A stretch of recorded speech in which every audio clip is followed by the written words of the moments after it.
What a crowd, what a crowd, what a mighty good crowd. Say it again now. What a crowd, what a crowd, what a crowd, what a mighty good crowd. Boo, were they loud. What a crowd, what a crowd, what a crowd, what a mighty good crowd. Arena Mexico. What's so loud, what's so loud, what's so loud, what a crowd. Say it again now. I'm Joe Renton with my review of AEW Dynamite Grand Slam Mexico from Arena Mexico and Mexico City, Mexico. Whole lot of Mexico love going on with this particular production. Let me know your thoughts on this show in the comments, please. And honestly, the crowd made this goddamn show worth watching. They were super energetic. They were super into it. The one thing about fans south of the border, they love their lucha libre. They love their heroes. Well, most of them. We'll get to that here in a little bit. But boy, this crowd, what a goddamn great crowd. As for the show itself, well, you'll find out how I felt. And I do want to say the arena looked great. The crowd was loud. Commentary was terrible outside Nigel. Shivani really does not contribute anything. Excalibur is fucking rotten. I'm sorry, they gotta change the commentary team really, really quickly. Now, I do want to address the fact that they are going to be in my neck of the woods in Kent, Washington this Saturday as well as the following Wednesday. I'm not going to either show. I'm going to explain why as quickly as possible. This Saturday, there are some summer events as we kick off summer here in Western Washington. In particular, in my town, half of the main street of the city will be shut down for a bit, which is going to fuck up traffic. And also, I work until about 90 minutes before the show starts. And Kent is honestly probably about 2 hours by that point by car. If it's by plane, I don't really think I could fly a plane there. And also, it's Kent, Washington. I'm not going to go to Kent, Washington. Washingtonians will know why. The same goes for next week's Dynamite. If they run Wrestle Dream here, maybe I'll go. It's going to depend on whether my friends want to go. And I do have one more thing before I dive into this. And some of this match analysis will not take very long. They were in Portland last week. They're in Mexico. Why in the world didn't they just flip it? Why weren't they able to just, was it logistics? I am genuinely curious. I mean, I'm not saying CMLL needed to flip around their schedule for AEW, but they announced this well in advance. It's a shame that they couldn't have just flip-flopped it because Portland to Kent isn't that far. Maybe they just sent production trucks up there to Kent, which means they were probably stripped for parts because Kent is one shithole of a goddamn city. I guess city really is something you can apply to that, but yeah, I don't like Kent. Nothing against the people of Kent, but it is just not a city with a great reputation. Speaking of not great reputations, Excalibur, he's terrible. So Hangman shows up, big pop, cuts a promo in Spanish. All the single ladies were very, very happy. Excalibur tries to translate. I caught a little bit of this. I took 1 year of Spanish when I was in high school. And, I caught a little bit. I caught the gist that he is very, very into the fact that he is going to beat Jon Moxley. I still don't think he's going to, but he better goddamn well beat Moxley. With the way they're building this, if they fuck this up, I don't even think Darby winning the championship is going to save him. He can't be in the arena while Moxley is wrestling, but after the match, he's going to get him. Something like that. Cash is not on the card. Cash, what gun? Wheeler. Stokely cuts a promo. At least I think so. I think it was a midget, actually, in his place. Well, how can you tell the difference? Dax, Volador Jr., Kyle Fletcher, Takeshita, Hechicero, Josh Alexander, and Lance Archer took on Bandito. Atlantis Sr., Atlantis Jr., who is not well liked at all. My God, you would have thought he was the worst wrestler's son ever. As well as Templario, Daniel Garcia, Adam Cole, baby, and Brody King, who had an Abolish Ice shirt. And I need to get that. And I'm going to wear that if I have that. And if you have a problem with that, fuck it. I don't fucking care. We need to come together as a people. We need to take care of people. We need to make sure if there are people that have come into this country, we need to make sure that they are, they are given the proper avenue to be able to become citizens, because then we can have more good people. And before anybody wants to get they can be criminals coming in. We're going to get a bunch of fucking goddamn criminals at the highest goddamn part of this country, the highest levels of government, because you fuckers decided to vote them in because you're stupid. And I'm going to say that as somebody that voted the proper way. So I don't really fucking care if I lose followers over this. I don't care if I lose friends over this.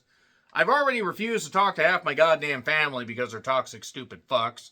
And I've cut off some friends, so what do you all have to lose? You have nothing to lose, except the ability to basically have happiness, which you don't deserve happiness if you're going to support goddamn ICE. Because they are just basically a band of criminals. That's what they are. They're cowards.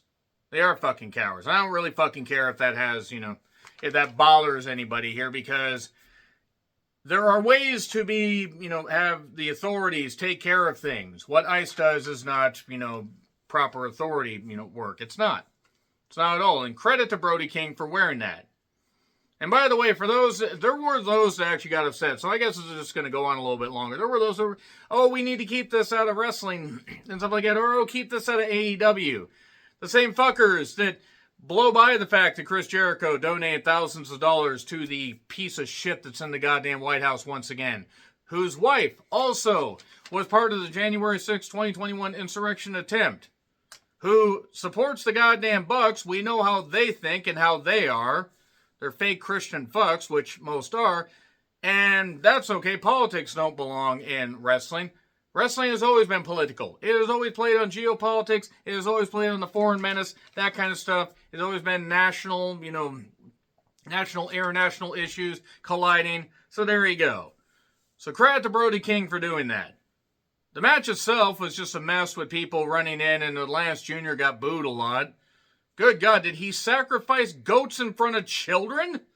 I know that they love their, their luchadors there, and I'm Atlantis Senior, no doubt, is a fucking legend. I think Atlantis was even on the goddamn, on some WCW pay-per-view cards back in the 90s. So, I get it, but God didn't know, wait, maybe it was Liz Mark. Nah, whatever. I mean, Atlantis might have been. Whole point is there were a lot of people on those WCW cards. Atlantis is somebody that is very revered, and there's nothing wrong with that.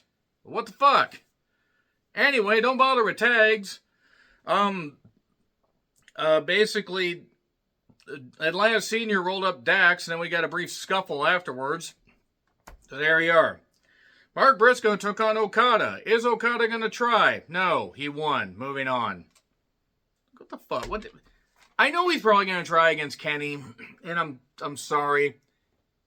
I'm almost embarrassed to say I was an Okada fan. And I know that he busted his body.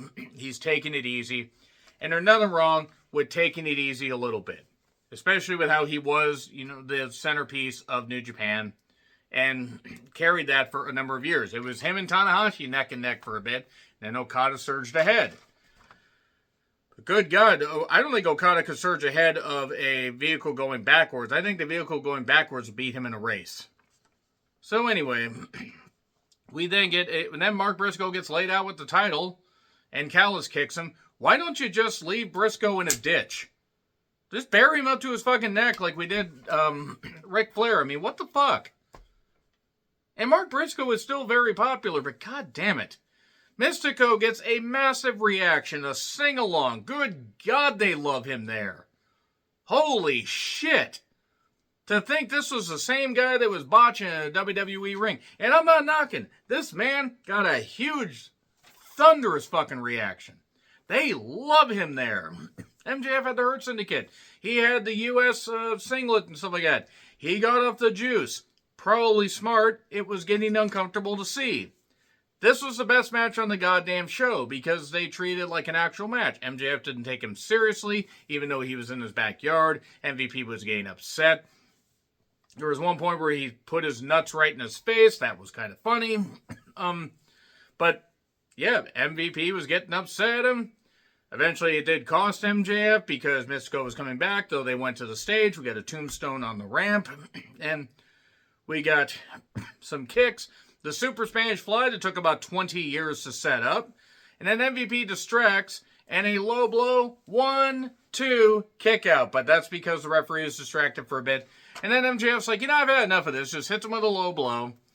And the ref calls for a DQ. That's a way to, protect MJF, but also give Mystico the win. And then the Hurt Syndicate attacks him. And MJF's like, we're going to do this. And remove the mask. And Excalibur says nobody has been able to remove his mask in 25 years. And MJF instantly removes it. Good job, you fucking idiot. God, Excalibur sucks. And it's Bandito, Teton, as well as Templario, who are like, why would you do that? Why would you do that to our beloved friend? And then Kevin Knight and Meatball Mike Bailey show up. And, well, I guess they're continuing that. Knight and Bailey against the Hurt Syndicate at All In. That's probably what they're going to do, but that show needs all the help it can get because 20,000 in a massive baseball stadium. That being said, this is the best match on the show. $4 million peso match, which would be $211K in US dollars. Not knocking that. That's apparently... Is that 4 million pesos or 1 million pesos? Whatever, it doesn't fucking matter. So, yeah, we're just going to do the grand prize match again. Ricochet, Hologram, Lio Rush, and Mascara Dorada. No. No, I will not. They did flips, more stuff. Why did somebody allow their child to get in the ring? And Hologram hit a spinning bomb of some variety and pinned Lio Rush. So at least the most useless of all the fucking wrestlers got pinned. The reason that I don't like Lio Rush, by the way, besides the fact that he constantly sticks his foot in his mouth and he sounds like a fucking little child and looks like a child and should be among the children on the other side of the barricade. And I know this is going to sound stupid, because I don't know if he's actually just a fucking idiot or he just acts like an idiot. But remember right before he went to WWE, he did some on an indie show where he took like a power bomb or whatever it was, threw a table off a ladder and popped right back up. Yeah, right there, that's unprofessional, and that guy should have been fucking just said, hey, you can never come back here. If WWE ever releases you, fuck you, you're not coming back. And he's had issues, and he's, retired, he's come back, he's retired, he's come back. He's a fucking annoying little doofus. And not even like, oh, I want to see him get beat up. Like, no, I don't want to fucking see this guy. Speaking of things I don't want to see, I saw Mercedes and her entrance, and I said, no. Oh, fuck no. Fuck no. She beat Zeuxis for the CMLL Women's Championship, so now Mercedes has about 20 million belts. She got streamers and such. I felt like taking some of those streamers and doing what David Carradine did, just without the satisfactory ending. Because anything would be better than watching this fake bitch. At least she didn't talk. And I know that it seems like I'm really angry towards Mercedes and just her specifically. Maybe the idea is to get fans angry so they'll get behind somebody when, they can beat Mercedes. Here's the thing, though. People said, well, they did it with Ultimo Dragon. Ultimo Dragon did not have the J Crown for that long. Like a few months. I mean, I'm genuinely trying to remember. He had a number of belts for a while, but then, he just did what he did. He had the pose and stuff like that. And the difference is, Ultimo Dragon was willing to do business. Mercedes just does what she does. Oh, she was denied everything in WWE. She was denied this. She main evented WrestleMania, and sure, she never won the Rumble. She made the best decision to go away from WWE. It was smart. It was smart for her to do that. The thing is, she has been given literally everything and way more fucking money than she deserved and still deserves, and it's ridiculous. And I don't care what woman you do this with. I don't care what woman you do this with in WWE, AEW, New Japan. I don't care. Well, Stardom actually is what it would be. The belt collector thing wasn't even that great when Omega was doing it. And it's fucking stupid now. Like, oh, they're giving her all these belts. None of these belts mean anything. It's just this little freaking rail-thin, goddamn multicolored hair bimbo. And I'm sorry, she acts and talks like one. So I don't care if that offends people. She beat Zeuxis so great, or Zexis, or whatever the fuck her name is. I'm going to say right now, and Toni Storm showed up dressed like Carmen Sandiego. And then Mercedes had to ham it up because you can't be serious because you're a fucking idiot. I shouldn't get angry about this. I shouldn't. But if Mercedes beats Toni, I'm dead serious. Just don't do anything with the women for 6 months. Just don't. Just don't. You've killed the women's division. You have. Tony's the only... It's worse than Moxley, in my personal opinion. Because at least Moxley had the cachet with AEW fans. Mercedes does not.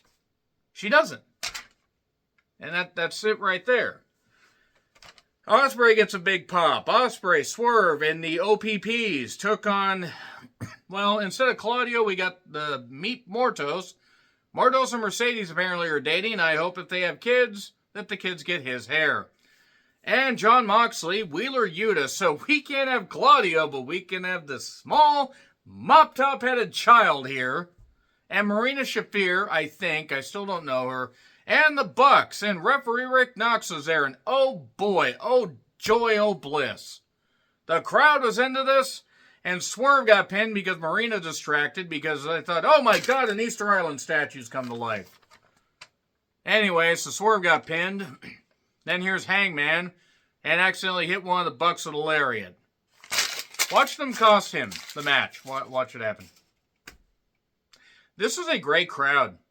But just stuff on this show is why I'm glad I'm not going to any of the two Kent shows. Because I love wrestling in general. I don't like the direction current wrestling's going. If you've noticed, I haven't really reviewed that much WWE lately. I've reviewed like 2 Raws in the past 2 months. And the reason for that is some of it's just burnout. Now I'll say this, for All In Weekend, they better do the right shit. Because if they don't, they are going to have some real problems filling their TV and having their pay-per-views filled up into the future. They're walking a tight line. This was a great atmosphere. But boy, oh boy. Anyway, agree, disagree, what I said, like, share, subscribe, Twitter, Letterboxd, Blue Sky handles in the description. I'm John Ritlin, and until we meet again, happy trails to you.